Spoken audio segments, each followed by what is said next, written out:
All right. Hi, everyone. I'm Andrew, aka C.I.A. Assassin Mindgasms for the purposes of this video, and welcome to Mindgasms. And as you probably know from the title, I'm going to talk about the famous journalist Glenn Greenwald, who, of course, 20 or so years ago became famous for the WikiLeaks documents being given to him by Edward Snowden and Julian Assange. I almost forgot his name for a second. And he's talking about recently declassified CIA documents showing perhaps more CIA involvement in the JFK assassination. And I think he's mostly right about the CIA, perhaps right about JFK, but wrong about his claims about Trump, where he mentions Trump's rhetoric when he was running for the American presidency in 2016 and saying a lot of anti-establishment and anti-war stuff, but the way he governed was like a traditional Republican and was not very anti-establishment and especially not very anti-war at all. This is a popular misconception of Trump supporters, which I don't think Glenn Greenwald necessarily is, but this aspect of what he's saying seems ignorant or disingenuous. But like I said, I basically half agree with him and half disagree with him. So we'll get into it here. So let me move now to the second story we want to cover, which is the, I think, rather remarkable fact that just this week, the CIA released some documents from its archive regarding the assassination, the 1963 assassination of John F. Kennedy, so almost 60 years ago. And I think the news here is not so much that they release some more documents, but that they continue to conceal at least 4,000 documents that are still marked top secret and that they refuse to release about the Kennedy assassination. How can anybody consider that justifiable? It's not designed to protect anybody. Almost all of those people involved are dead. We're talking about an event 60 years. Yeah, I think he's right about that. Like, who fucking cares if the secret is out now? It'll reveal that 60 years ago the CIA did some fucked up shit. And would that really surprise anyone? I kind of doubt that. Years ago. And yet the CIA has so little respect for the democratic values or for the law that they just refuse to release these documents, even though the law requires them to do so. Some of you might recall who are old enough. See, I didn't know that. I mean, I had heard that they were supposed to release declassify. They were supposed to declassify documents to do with the JFK assassination at some point, which I didn't remember what date that was, but I didn't know that they weren't doing that in spite of the law stating that they are legally required to do so. That in the early 90s, Oliver Stone, then the most successful and influential director in Hollywood. He had won 3 Academy Awards for Platoon and other films that he directed, had produced a film about JFK that imagined, not asserted, but just imagined fictionally a different scenario about how to understand what happened, suggesting it was highly unlikely that the president of the United States was killed by a single gunman acting alone who just so happened to have all kinds of connections to the CIA. And then right before he could speak, the day after or the day of the murder, someone just was able to walk right up to him, Jack Ruby, and shoot him. And ever since that film and the success of it, so like a few things to say about that. Number one, that's a fictional movie. It's not a documentary. And I would say, well, I think that there's a lot of merit to some of the conspiracy theories about the CIA being involved with the JFK assassination. I've looked into some of this stuff. Like, of course, some people know that Joe Rogan has mentioned books like Best Evidence, this super long 900-page book in which a lawyer examines all the evidence for the JFK assassination and everything about the Warren Commission and everything ignored by them and whatnot. And it's basically just pointing to a whole lot of anomalies and unanswered questions, which can can be nefarious, but there isn't necessarily actually anything nefarious going on. I'm not saying I believe the Warren report, but there's an episode of Mythbusters, for example, that examined the so-called magic bullet theory and found that it actually is possible for that one bullet to do as much damage as it did to two people. So that doesn't mean that's what happened. It just means that that's possible. So basically, this is what happens with a lot of conspiracy theories. There are a whole bunch of unanswered questions, so they leak to conclusions and claim to have conclusions for these unanswered questions, like how people talked about how 9/11 was an inside job because there were some unanswered questions about the demolition in terms of the way it happened, and the George W. Bush not seeing and no one else seeing reports of Osama bin Laden planning an attack on the Twin Towers and the Pentagon and whatnot, which, like, all of that stuff together sounds nefarious, but incompetence is always much more likely than malice, and that's basically what happened with 9/11. And I think that's probably more likely to be something about what happened with J.F.K. It seems more likely to me that government is just trying to cover up gross incompetence than that there's this vast nefarious plot where the CIA literally killed the president of the United States. But anyway, I mean, I could be wrong about that, but still, like I said, I'm kind of on the fence about this particular conspiracy theory. There's been a lot more awareness on the part of the American people that they know the truth has been kept from them. This film ended with a screen noting that the documents that would shine light on what actually happened, that the Warren Commission used to conclude that this was a lone gunman, there was no conspiracy, that the House used to investigate, would mark top secret and would not be released until 2037. And that pressure that got created in the wake of that film basically forced the hand of Congress, and Congress enacted a law that required all documents to be declassified and released to the public relating to the JFK assassination by 2017, 5 years ago. Wow. And yet, to this day, see, I definitely didn't know that, man. Wow. There are still 4,000 documents the CIA refuses to release, just in blatant violation of that law that required them to release it. Now, what entitles the CIA to do that, to act as its own government and to simply ignore the law? Good fucking Apparently, question. They're getting away with it. One of the videos that we produced here on Rumble prior to beginning the show about 7 or 8 months ago asked the question, why is it that Donald Trump failed to pardon Julian Assange and Edward Snowden? Despite reports, and I was getting these reports privately at the time, that he was very, very close to pardoning at least Snowden, not quite as close to pardoning Assange. Okay, this is where he starts to spread some bullshit about Trump, I think, because he talks about how Trump floated this idea, but then after that, we found out that he literally suggested assassinating. I don't remember. I think it was Julian Assange. Yeah, not Edward Snowden. He literally suggested assassinating Julian Assange. So he's not like this fucking anti-security state pro-whistleblower guy, the way that he's not this guy that you're painting him out to be. So I mean, Glenn Greenwald should know that. But like I said, it's always safer to assume ignorance than malice. So I'm really shocked that he doesn't know that.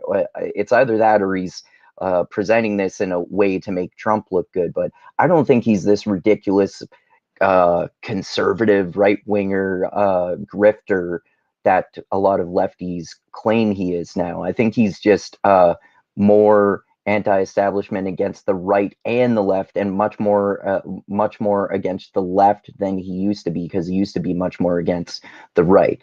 But yeah, anyway, that's definitely a fucking misleading point, because he literally suggested having him assassinated. He wasn't gonna fucking release him. But strongly considering it. One of the things I explained was that the reason they initiated that second impeachment against him, even though he was leaving office and there was no reason to do it, it would never have gotten him out of office, was because it was a sword of Damocles over his head to Sword control of him, Damocles. because Republicans in the Senate, Marco Rubio, yeah, the deep state were controlling Trump, bro. Fucking ridiculous. I mean, it seems like the FBI and the CIA did not, like the so-called deep state didn't like him, but it's not like they were all working together against Trump. That's like ridiculously hyperbolic and conspiratorial beyond reason. Lindsey Graham, the kind that serve the national security state, were petrified and angry that Trump was even considering pardoning people like Julian Assange and Edward Snowden, and basically said to him, barely. if you do that, we will vote to convict you and you will never be able to run again. But what they were also worried about was is he implying that the deep state threatening Trump was the only reason that he didn't pardon Julian Assange? Because that's definitely fucking bullshit. Because as I said, after he floated that, it was leaked that he suggested having him fucking assassinated, bro. Like, jeez.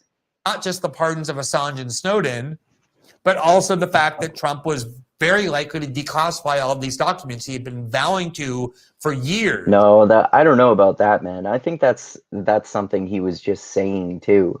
I think maybe that's one of those things where I'm guessing anyway, where Trump was just like, I really think I want to know what happened with J.F.K. Maybe the CIA murdered him, and then like the next day he totally forgot about it.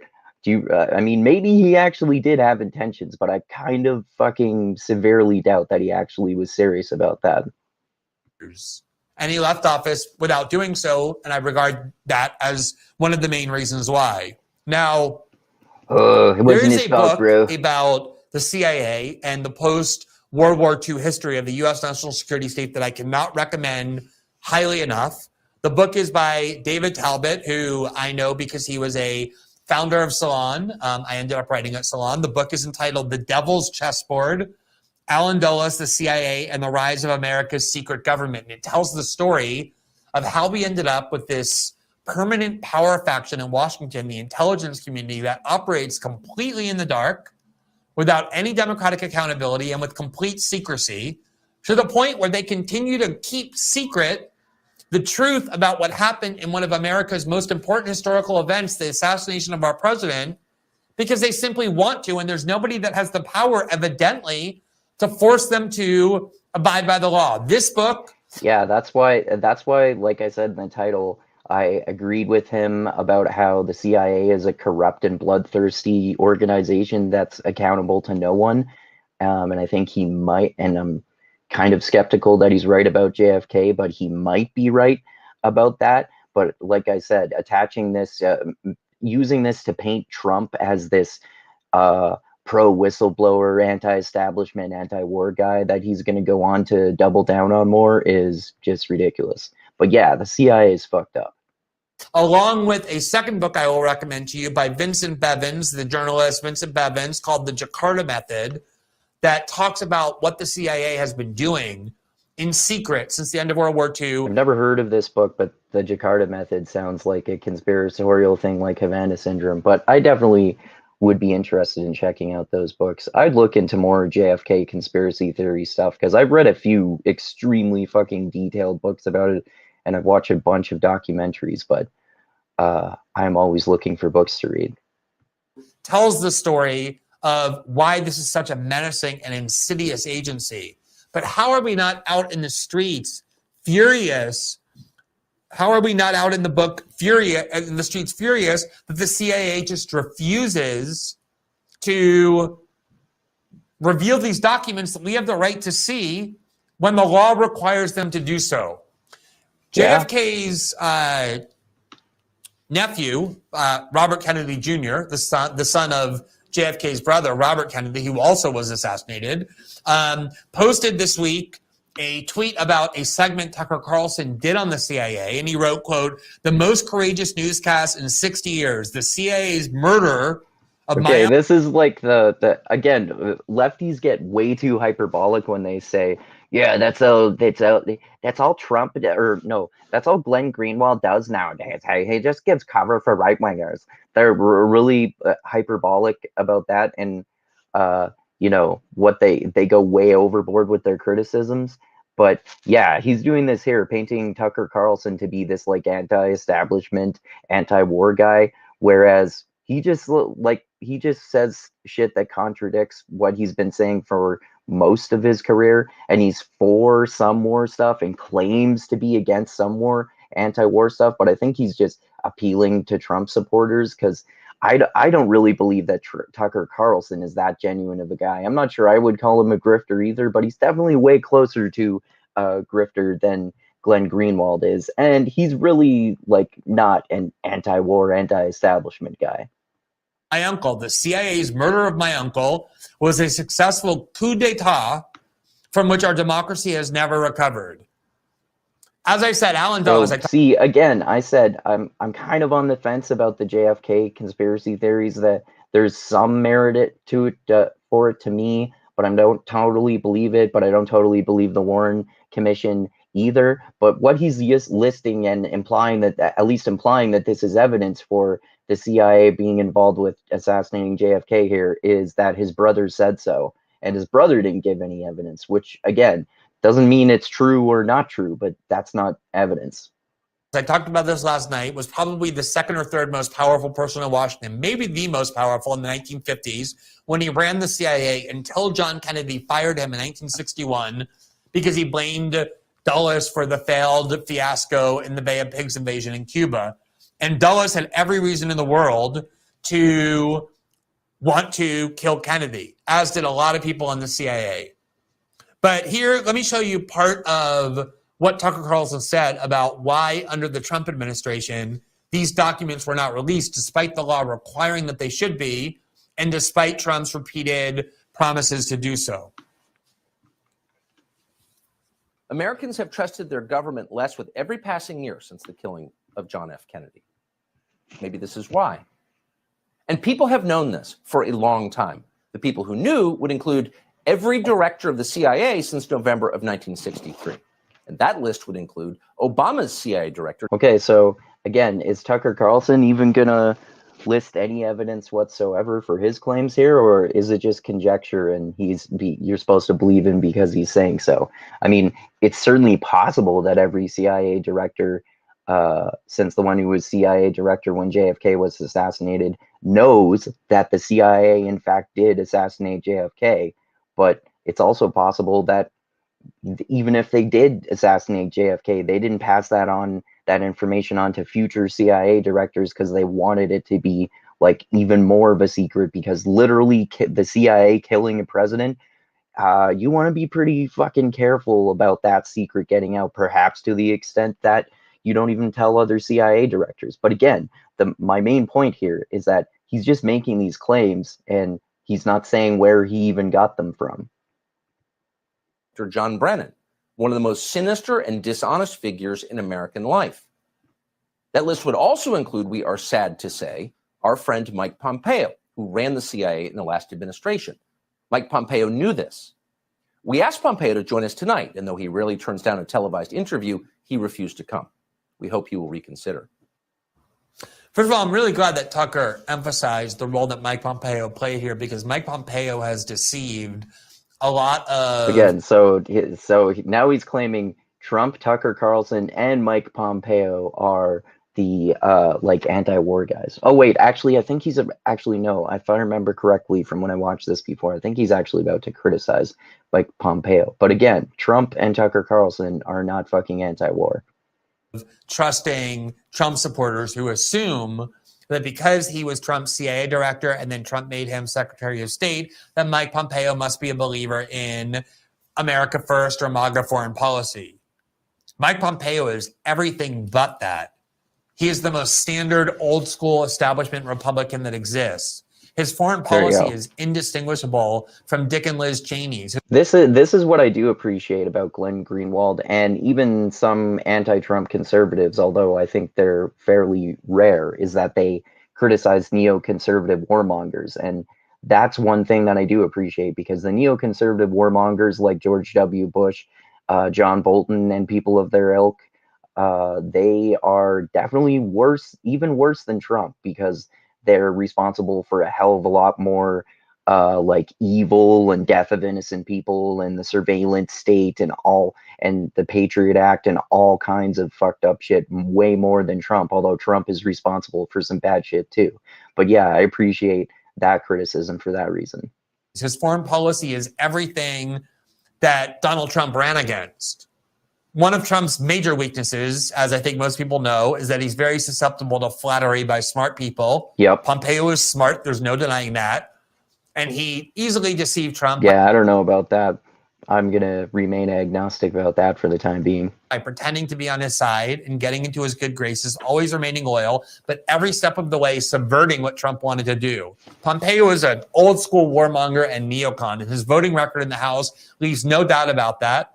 He was also the primary official in the Trump administration most responsible for the destruction of WikiLeaks and the prosecution of Julian Assange. That was Mike Pompeo's dirty work. There you go. That's fucked up, man. That's worse than a lot of shit that when he was at the CIA. And also, as Tucker says, Pompeo was the person who impeded and refused to release when he was at the CIA these documents that all of us have the right to know. Why would you ever trust Mike Pompeo with anything after what you know? Now, let me just make one point about this secrecy regime that we're seeing with the CIA, that they think they have the right to keep everything from you even 60 years later. One of the things that was obviously the most important experience journalistically in my career was the work that I did with Edward Snowden and the gigantic archive of top secret documents he gave me from the US security state that came from the NSA. And although I've never put an exact number on how many documents we received, I've often said that it is many, many, many hundreds of thousands of pages of top secret documents, a huge archive. And yet you can go and look at how many we published over the course of 3 or 4 years of reporting on that archive, and you will see the number is a tiny fraction of many hundreds of thousands. I think we ended up publishing maybe 2,000, 2,500. And people often ask me why. Why did you publish so few of those documents? One reason was because my source, Edward Snowden, imposed conditions on us when he brought us these archives where he made very clear that he did not want the entire archive published. If he wanted that archive published in full, indiscriminately, he didn't need to work with us. He could have just dumped it on the internet or given it to WikiLeaks to publish it in full. Mm-hmm. He asked us to curate it very carefully to make sure that no programs that were genuinely or legitimately necessary to protect American lives or would be exposed, and that we not reveal anything that could put innocent people in harm's way. And we honored those wishes. We would have adopted them ourselves anyway. We think that's the ethical way to conduct journalism. We didn't just go around the world indiscriminately releasing documents. We only did release the documents we believe were necessary to inform the public. But the other reason was that most of the archive was just boring. It was banal and uninteresting. And what was so amazing about that fact, I'm talking about instructions on how to get parking credentials at NSA facilities, or how to put in requests for vacation days, or what kind of staffing would be at the lowest levels of NSA on the administrative level. These kind of documents that have no interest to anybody, they're just even too boring to want to read. Every one of those documents was marked top secret or classified or secret, meaning it was a crime to reveal them, even though they are not conceivably sensitive in any way. And what does this show? Something very important. It shows that the U.S. security state regards everything they do as presumptively secret. That's not how that's supposed to work, classified information. We're supposed to have a government that is presumptively transparent. We're supposed to have access to everything the government is doing, except in those rare cases when they need to make it secret for legitimate reasons like troop movements or to protect things that are genuinely sensitive in national security. Or let me put this another way, a kind of broader and more principled way. I think this is the crucial point to understand if you think about it this way. And it's a reason why I talk so much about the U.S. security state and the dangers it poses. If you think about a healthy society, how a healthy democracy functions, we the citizenry, would know essentially everything that our government is doing. That's why they're called public servants. or the public sector. It's supposed to be public and open and transparent. We're supposed to know what our government is doing because they're doing it with our money and in our name. And it's supposed to be a democracy, which can only happen if we know what our government is doing so we can make informed decisions. And by contrast, they're supposed to know basically nothing about us. That's why we're called private citizens. Our lives are supposed to be private. So in very rare cases, we should know everything what the government is doing, except in those rare cases when they have a legitimate right to secrecy. And except in very rare cases, like when they get a search warrant because they can prove that we're likely to have been involved in a crime, they're not supposed to know anything about us. We're supposed to be private citizens. They're not supposed to keep dossiers on us. Yeah, that's why the all the surveillance state shit in the Patriot Act that George W. Bush and Dick Cheney and everyone else administrated after 9/11 was more fucked up than a lot of the stuff that Trump did. And yet what we've learned is that is completely reversed. The US government has built an almost impenetrable wall of secrecy around it, so that even the most banal documents or the oldest documents from 60 years ago are kept secret, so we know nothing about what that government is actually doing. And at the same time, they know everything about us. They track our movements, they track our telephone calls, they surveil our conversations, all without warrants. That was the point of the story. That is all continuing to go on. So think about that power dynamic where we're supposed to have power over our government. They're supposed to be our public servants.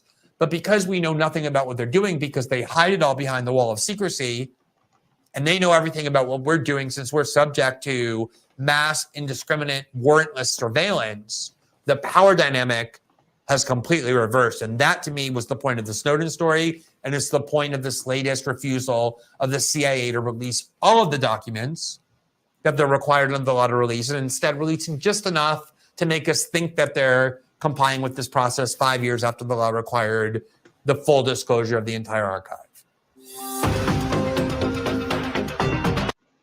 All right. So, yeah, I'll stop there.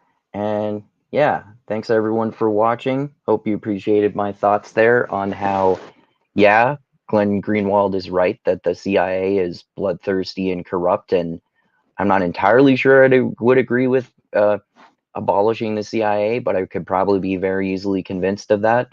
And yeah, like I said, I'm a little skeptical of conspiracy theories about the CIA assassinating J.F.K. But yeah, like I said, I'm kind of on the fence about that, but I have examined a lot of the theories about this. And like I said, I don't totally buy the Warren Commission, the official word of the government, but I think that there are just, I think that it's probably much more likely that there was a hell of a lot of government incompetence involved with the JFK, the killing of JFK, that the government just wanted to reveal, rather than that there was this grand cabal of evil people who deliberately killed the president because he was too dangerous to them. But yeah, and also, like I was saying, Trump and Tucker Carlson are not fucking anti-establishment and anti-war. They just pretended to be, and they do not, Trump did not govern that way at all, and Tucker Carlson, I don't think he actually genuinely believes that shit, especially since he so recently changed your opinion. And you're certainly allowed to change your opinion, but he's still pro-war in some subjects and anti-war in terms of some interventions too. And he's just disingenuous about a lot of the shit that he says. So anyway, thanks again, everyone, for watching. Subscribe to the channel if you haven't already. Click that like button, share this everywhere, click that bell to be notified when I come out with new videos. My most recent one that I did that was similar to this topic, was me talking about accusations of the guy I criticize a lot, the former mathematician, author, and professional mangler of philosophy, James Lindsay, accusations that he's in some way connected to the fucked up NXIVM cult, which involved branding women and putting them into sex slavery and text trafficking. And there's also tax fraud and pyramid schemes involved, as is usually the case. So he was photographed with Nikki Klein, who is one of the highest up members. I think she's a woman who's married to the second in command, who's in the first in command now, that the leader, Keith Raniere, has luckily been sent to prison for 100 years for all of his crimes. So James Lindsay went to an event with her in which they were both speaking, and he apparently either didn't know that she's a really high up member of the NXIVM cult, or did and didn't give a shit about her being there anyway, and which is kind of fucking hypocritical because he criticizes trans activists for supposedly being pedophile groomers, whereas literally the NXIVM cult is full of all kinds of groomers who would groom women into sex slavery. So that was check out my last video about that. And my next one should be probably this upcoming weekend, this Sunday. I'm either going to do that movie chat with my friends Dusty and Chris about the movie Fat Man, in which Mel Gibson plays a badass killer Santa Claus who fights an assassin who gets sent after him by a spoiled rich kid when Santa gives him a lump of coal for Christmas. And there's also a very interesting secondary plot involving the elves starting to manufacture weapons for the U.S. military because Santa's making less money due to the decline in Christmas spirit. So we're either going to be doing that one, or I'm going to do a book chat with my friend Dusty about Children of Dune, which is the third book in the original Dune famous sci-fi fantasy series by Frank Herbert. So check out whichever one of those we do on Sunday. And yeah, check out my Patreon page. The link is in the description of the video as always, if you want to give me any amount of money per month. And yeah, like I always say, keep being the tiny beam of light that shines through the almost impenetrable darkness in the universe. And most importantly, always remember this: the funk cures all, and groove is in the heart. And Glenn Greenwald is right about the CIA, perhaps right about JFK, but he's wrong about Trump and Tucker Carlson being anti-establishment and anti-war. All right. Thanks again, everyone. Thanks for watching, and adios until next time. Ta-ta, bitches.